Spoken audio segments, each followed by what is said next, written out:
Hey guys, it's FiendFrenzy91, and this is my Spider-Man review, Amazing Spider-Man 2 review. Just saw the movie while it's fresh in my head, want to give a little review on it.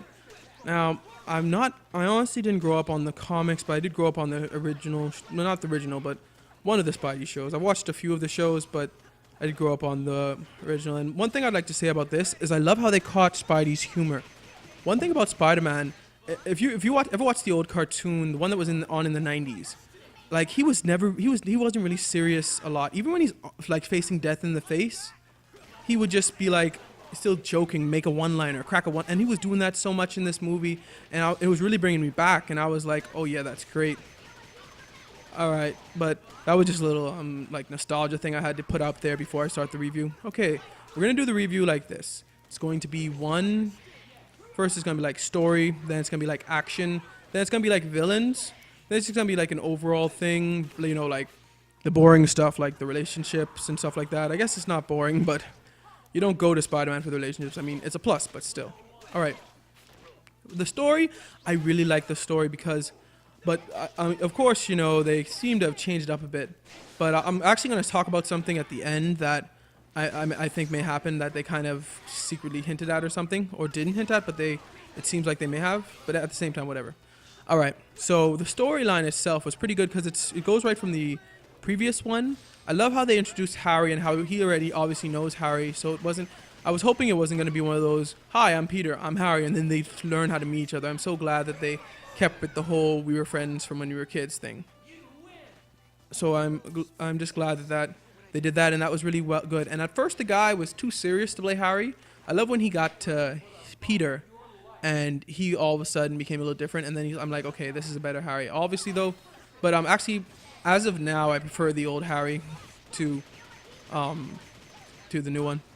The old Harry on the other ones are better, but anyway, the storyline itself, I love how they introduced Savage, and people would know that's Rhino. At first, I thought, because the guy was acting all crazy, I kind of thought, was that Carnage?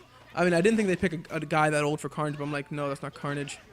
Though I don't actually remember Carnage's real name, but a friend of mine sitting next to my brother-in-law was like sitting next to me. He's like, no, that's Rhino. I'm like, okay, so that's Rhino. Okay.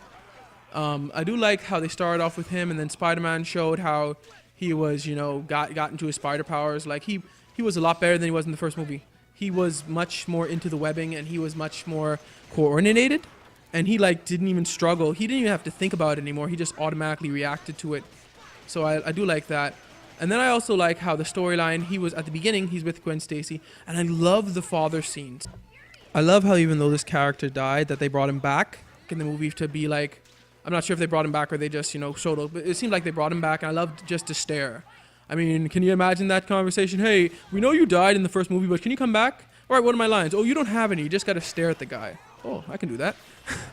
I mean, it was pretty good. And I like how Electro started as... with Jamie Foxx. He's usually the don't take no crap guy.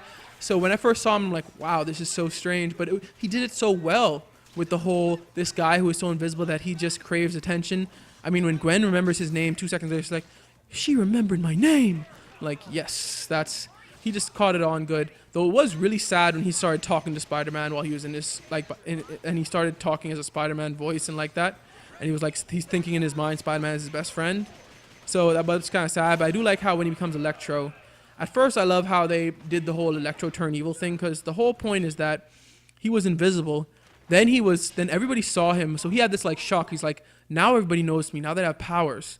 And then Spider-Man comes and, you know, he tries to help him out, and they're like, at first they're talking, but then, oh, I should have warned initially, there are going to be spoilers in this, obviously, it's a review. And then Spider-Man comes in, he's like talking to them, and I just love how it was so...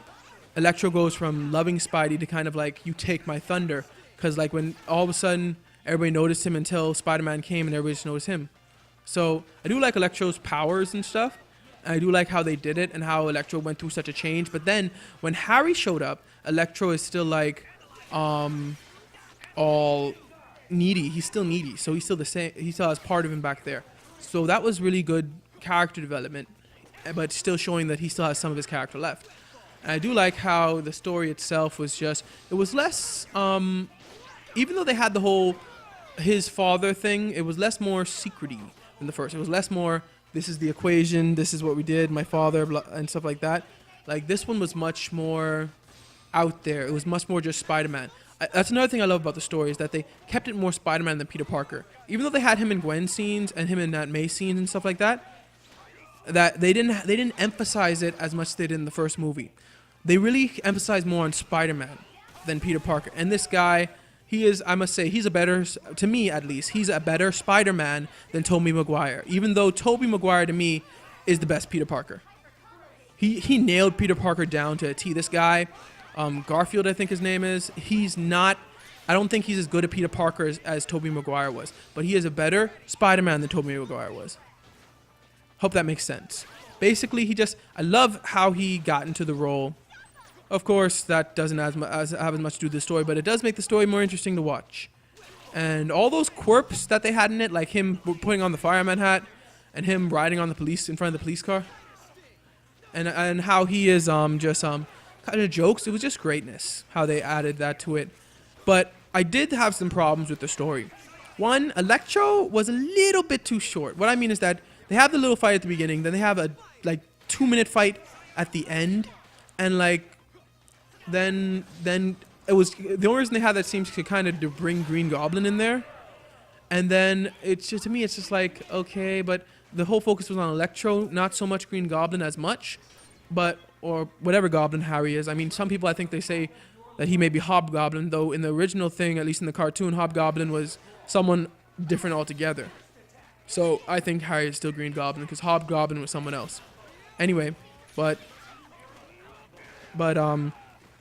with the whole him and the Goblin scene, that whole point I think was just that's why the Electro's fight was so short, which kind of sucked.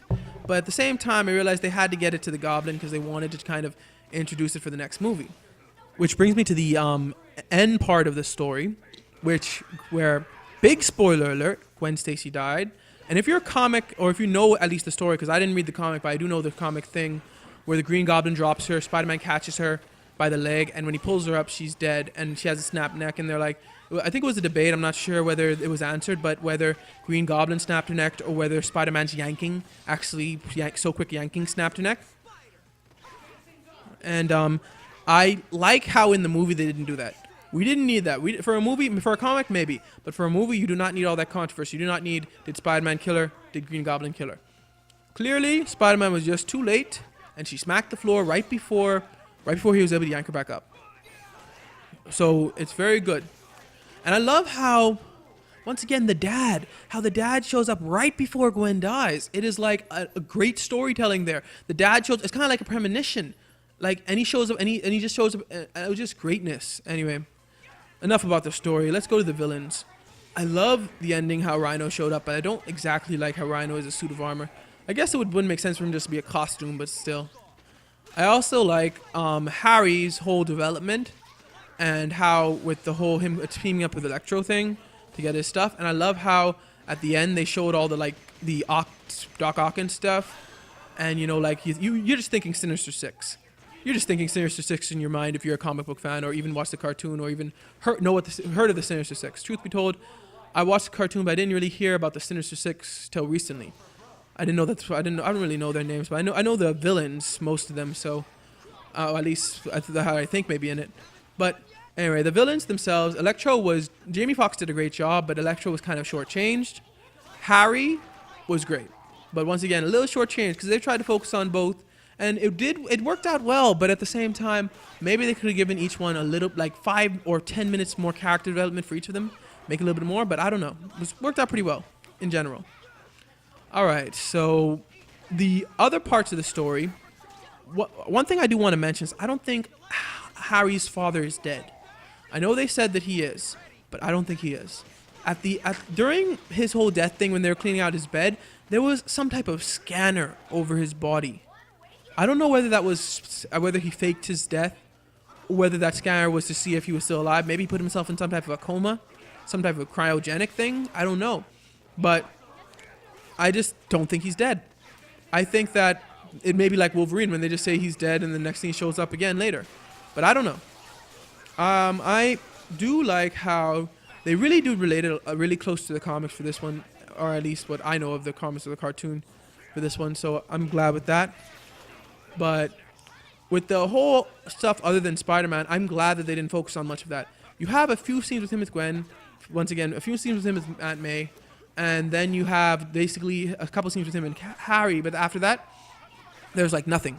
So I'm glad that it was more about Spider-Man. The movie's about Spider-Man. Shouldn't be. I think that's where Spider-Man movie 3 kind of fell, that they focused way too much on Peter Parker, what he was going through. And I think that's why that movie kind of, it wasn't bad, but it wasn't like as good as the first two, I suppose, that's what I should say. Yeah, so I'm just saying, like, I think that's why it fell through. That's why they were like, let's focus less on Peter Parker, more on Spider-Man, and it worked. It just worked. So really, this movie was it was great. I encourage all people who viewed this to watch it. And other than those minor quirks, it's pretty good. And of course, this is a spoiler. I mean, a spoiler. This whole review was a spoiler, but the movie overall was pretty good, pretty decent. Those 2 hours went by like nothing. And yeah, thanks for watching. And I encourage you once again to watch the movie.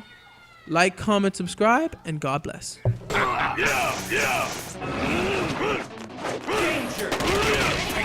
Yeah.